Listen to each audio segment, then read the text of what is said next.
안녕하십니까. 기초간호 임상실무 라은이 간조스크롤입니다. 지난 시간에 인구와 출산, 가족계획에 대해서 우리가 요점 정리를 했는데 이번 시간에는 인구와 출산에 관한 우리 기출문제를 한번 같이 풀어보도록 하겠습니다. 우리 첫 번째 문제를 보시면 국가의 건강 수준이나 보건 수준의 평가 지표로 옳은 것은 이라고 했네요. 우리 보시면 조 사망률, 영아 사망률, 유아 사망률, 신생아 사망률, 사인별 사망률, 우리 영아 사망률이 국가별 보건지표라든지 지역사회 건강상태라든지 보건사업의 수준을 평가할 때 가장 많이 이용되고 있습니다. 그래서 영아 사망률은 한 국가의 건강 수준이나 보건 상태를 나타내는 지표로 많이 사용하고 있는데 그 이유가 일정 연령군이라는 거예요. 영아 사망률이. 그래서 통계적으로 유의성이 높다는 거. 그 다음에 모자 보건의 수준이라든지 환경 위생 수준이 높아지면은 영아 사망률이 낮아집니다. 그래서 영아 사망률에 영향을 미치는 요인을 보게 되면은 어떤 것이 있냐면 경제 상태라든지 또는 교육 정도라든지 환경 위생 상태가 영아 사망률에 영향을 미친다고 합니다. 그래서 그것이 국민의 건강 수준이라든지 보건 수준의 평가를 지표할 수 있다라고 보시면 됩니다. 그래서 영아 사망률의 요인에는 경제 또는 환경 또는 교육 정도가 이게 우리 영아 사망률에 영향을 미친다고 보시면 되겠습니다. 그리고 두 번째는 개발도상국에 비해서 선진국의 부양비를 설명하는 내용으로 옳은 것은 이라고 했네요. 그래서 우리 부양비라는 것은 생산 연령 인구, 그래서 15세라든지 64세 미만의 인구에 대한 비생산 연령 인구거든요. 비생산 연령이라는 것은 비경제활동 인구를 말하는데 0세에서 14세 미만 또는 65세 이상의 인구를 갖다가 비경제활동 인구라고 합니다. 이에 대한 생산 연령 인구가 부양해야 하는 경제적 부담을 나타내는 지표가 부양비라고 할 수 있습니다. 근데 개발도상국 같은 경우는 보통 부양비가 높고요. 이런 소년 부양물이 높다고 합니다. 그러니까 유소년 인구 부양비가 증가한다고 보고 선진국 같은 경우는 노년 부양률이 높다고 합니다. 그렇기 때문에 우리가 여기에서는 개발도상국에 비해 선진국의 부양비를 설명한 내용으로 옳은 것은 이랬으니까 노년 부양비의 증가가 맞을 것 같고요. 유소년 부양비가 증가한다는 것은 소년 부양률이니까 이것은 개발도상국 같은 게 되고요. 그래서 여기서는 1번이고 이거는 개발도상국이다 라고 보시면 돼요. 그 다음에 3번 같은 경우는 노령 부양비에 대한 설명으로 옳은 것은 아까 말했죠. 노령 부양비라는 것은 생산 연령 인구의 65세 이상 인구 곱하기 100이라고 했습니다. 그렇기 때문에 이것은 생산 가능 인구에 대한 노인 인구의 비율 4번이 되겠네요. 그죠? 네. 그래서 생산의 65세 이상 곱하기 100이라고 한번 드시면 됩니다. 그 다음에 영아 인구 이런 거는 없고, 그 다음에 우리가 뭐가 있냐면 총부양비라는 것은 여기서 보시면 총부양비는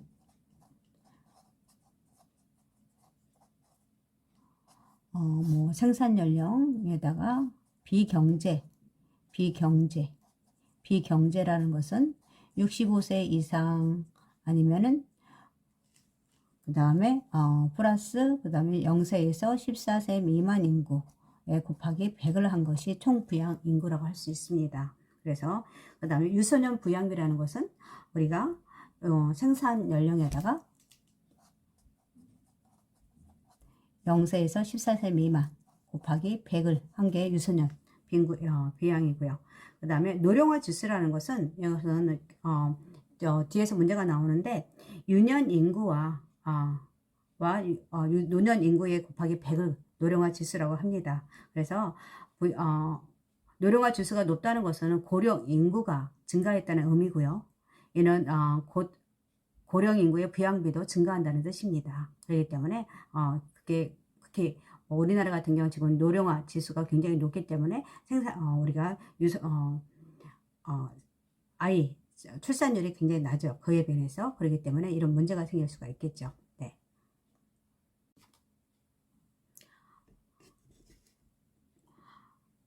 4번 보시겠습니다. 국가와 지역 사이를 나타내는 보건지표로서 영양상태와 보건의료 수준을 나타내는 보건지표로 오른 것은 아까 나왔었죠. 그게 우리나라에서 국가별 보건지표라든지 지역사회 건강상태나 보건사업 수준을 평가할 때 가장 많이 이용하는 거 영아사망률이라고 했습니다.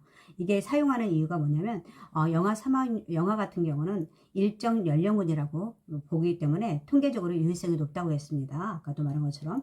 그 다음에 모자보건 수준이라든지 환경위생을 나타낼 수 있는 지표가 될 수 있고요. 그렇기 때문에 이런 것들이 높아지게 되면은 영아 사망률이 낮아지기 때문에 우리가 이런 것을 지표로 많이 사용하고 있습니다. 영아 사망률이라고 보시면 되고요. 그리고 아까 말한 것처럼 영아 사망률의 요인에서 영향을 미치는 요인에서 경제 상태, 아까 환경 요인, 그 다음에 환경 위생이라든지 교육 정도가 있다고 했습니다. 그 다음에 5번 같은 경우는 여성 불임의 원인으로 거리가 먼 것은 이라고 했는데 우리 교재를 보시면 169페이지에 팁에 나와 있습니다. 그래서 호르몬 장애라든지 여성 불임의 원인은 호르몬 장애라든지 성기 기형, 난소 기능 장애라든지 성기의 발육 부진이 원인이 될 수 있고요. 경구 피임약 복용으로 인해서 여성 불임의 원인은 아직 나타나지 않고 있습니다. 그렇기 때문에 이건 아니고요. 그런 보고는 없습니다. 그 다음에 자궁 내 장치의 피임 원리는 무엇인가 라고 했습니다. 자궁 내 장치, 이거는 루프를 말하는 거죠. 배란을 억제한다, 수정을 방지한다, 정자를 사멸한다, 난자 사멸한다, 수정란의 착상을 방지한다. 이거는 자궁 내 정자가 들어오면 난소하고 수정란을 착상하는 걸 방지하는 역할을 하고 있습니다. 그래서 수정란의 착상을 방지한다. 이게 답이 되겠네요. 네. 우리 지금 다음 중 7번 같은 경우는 노령화 지수의 증가를 의미는 무엇인가 라고 했습니다. 아까 부양비가 높을수록 경제활동에 장애가 되고요. 선진국 같은 경우는 노년 부양비가 높고 그 다음에 개발도상국 같은 경우는 소년 부양률이 높다고 했습니다. 이 노령화 지수가 높다는 것은 고령 인구의 증가를 의미하죠. 예, 그래서 이는 고령 인구의 부양비를 증가한다는 뜻이고요. 그래서 노령화 지수가 높다. 그래서 노년 인구의 증가. 이건 결국 뭐냐? 고령 인구 부양비가 증가한다라고 보시면 됩니다. 네. 8번 보시겠습니다. 우리나라의 인구 변화 추세로 오른 것은 아까 우리나라 같은 경우는 출생률이 낮고 노령화 인구가 지수가 높다고 올라간다고 했습니다. 이 노령화 지수라는 것은 결국 노년 부양비, 고령 인구 부양비가 증가한다는 뜻입니다. 그렇기 때문에 노령화 지수가 올라간다라고 보시면 되세요. 그래서 여성 1인당 출생률이 낮아지고 있죠. 노인 인구가 증가하고 유아 인구와 노인 인구가 증가 아니죠. 만원화 경향이 우리는 증가하고 있죠. 만원화 경향이 늦게까지 싱글로 있다가 결혼을 한다든지 뭐 이런 식으로. 그리고 결혼을 안 하는 사람들도 증가하고 있습니다. 그래서 노령화 지수가 올라간다라고 보시면 되고요. 그 다음에 9번 같은 경우는 인구의 출산을 해결하기 위한 방안으로 오른 것은, 그래서 우리나라가 지금 저출산으로 큰 문제가 되고 있는데 이게 지금 말한 것처럼 만원 추세가 심화되고 있고요. 우리 결혼하기 좋은 여건을 마련해야 되고, 그리고 맞벌이로 인해서 출산율이 낮아지고 있습니다. 그래서 출산이 기쁨이 주는 사회를 형성할 수 있도록 우리가 해야 된다든지, 포기되는 출생이나 양육 같은 것들이 많이 되고 있습니다. 그래서 출생과 양육에 대한 사회적 책임을 강화해서 이런 것들이 생기지 않도록 하고, 그 다음에 생산 인구가 감소합니다. 그래서 일할 능력이 있는 사람이 일할 수 있는 사회 형성을 할 수 있도록 우리 거기 취직난도 많이 나고 있죠. 예, 그리고 불안한 장수 사회, 건강하고 안정된 노후 생활을 지원해야 된다든지, 아니면은 성장 동력이 약화로 인해서 고령사를 새로운 기회를 전환을 증진할 수 있는 정책을 해야 된다든지 이런 것들이 이루어지고 있습니다. 그렇기 때문에 우리가 출생이나 양육에 대한 사회적 책임을 강화한다라는 게 답이 될 수 있을 것 같습니다. 그래서 출생 양육에 도움이 된다. 1번 난강결절서는 아니죠. 여성가족부, 임대주택 감소, 인공유사 이거보다는 구체적으로 우리가 직접적으로 현실적으로 다가올 수 있는 출생량에 대한 도움으로 인해서 우리가 사회적 책임을 강요해서 그거에 대한 부담감을 들을 수 있도록 하는 것이 도움이 될 것 같습니다. 그래서 1번이고요. 그 다음에 10번 같은 경우는 인구 피라미드 유형이라고 했습니다. 인구 피라미드 유형, 좀 별형의 특성은 우리 인구 피라미드 유형은 뭐가 있냐면 우리가 피라미드형, 그 다음에 종형, 그 다음에 또 항아리형, 별형, 표주박형이 있는데 여기서 보시면 우리 종류에는 피라미드형 같은 경우는 증가형입니다. 그래서 출생률과 사망률이 높은 다산다사형입니다. 높은 출생률과 높은 사망률의 특징인 저개발군. 이거 같은 경우는 피라미드형이죠. 이거는 5번 같은 경우는 피라미드. 그 다음에 종형 같은 경우는 소산소사형입니다. 출생률과 사망률이 다 낮은 거. 이것은 선진국형이고, 그 다음에 이상적인 형이죠. 선진국형. 네, 종형이죠. 종형. 그 다음에 출생률이 사망률보다 낮은 인구 감소형. 이거는 뭐냐면 이거는 항아리형이죠. 출생률이 사망률보다 낮은 인구 감소형. 그래서 사망률은 낮고 출생률보다는 높아 인구 감소형을 나타내는 거 항아리형. 단지형이죠. 항아리형이고.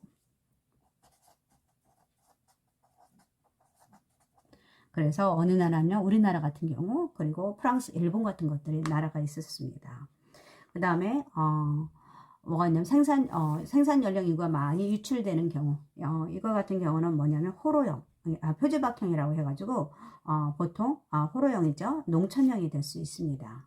많이 유출되는 거. 그 다음에 생산 연령 인구가 많이 유입되는 경우는 우리가 보통 도시 같은데, 그래서 인구 전체 50%를 생산 연령 인구 전체 50%를 초과한다고 합니다. 그래서 이거는 별령의 특성이고요.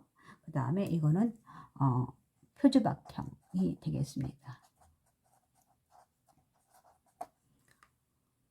이게 틀렸네. 도시형. 이거 글자가 틀렸죠. 도시형이 되겠습니다. 많이 유입되는 도시형. 답이 2번이 되겠네요. 그죠? 네. 11번 보시겠습니다. 현재 우리나라 노인 인구의 특성은 노년 부양비가 증가한다. 노인 인구의 비율이 감소. 아니죠. 아까 노년 부양비가 증가하고 있다. 노령화 지수가 증가한다고 했습니다. 그리고 증가이고요. 그 다음에 증가죠. 노인 치매 유병률이 증가하고 노인의 단독 가율이 증가하고 있습니다. 홀로 사시는 분들이. 그 다음에 긴 건강수명과 기대수명이 일치한다. 그렇죠. 일치하지가 않죠. 예. 그래서 여기서는 노년 부양비가 증가한다라고 보시면 되고요. 그 다음에 12번 같은 경우는 생산 연령 인구가 많이 유출되어 전체 인구의 50%죠. 50% 미만인 농촌 지역의 인구 구조 유형은 아까 말한 것처럼 우리는 호로형이라 할 수 있습니다. 종형 같은 경우는 선진국형이라 되고요. 낮은 출생률과 낮은 사망률이 특징이고 이거 이상적인 거고요. 그 다음에 별형 같은 경우는 도시형이라고 했습니다. 피라미드형은 저개발군, 다산다사, 높은 출생률과 높은 사망률이 있는 거.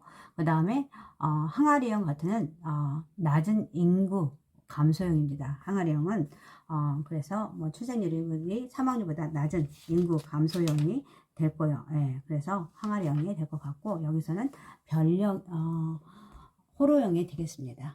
답이. 13번 같은 경우는 또 나왔는데 15세 미만에 비해서 65세 이상 인구가 많은 비율을 보일 때 증가하는 의미는 우리가 이거는 노령화 지수라고 했습니다. 15세 미만 인구보다 65세 인구가 많은 것은 노령화 지수.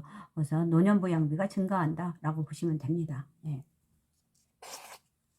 답은 여기까지 3번이고요. 오늘은 13번 13가지 문제를 가지고 기출문제를 풀어봤고요.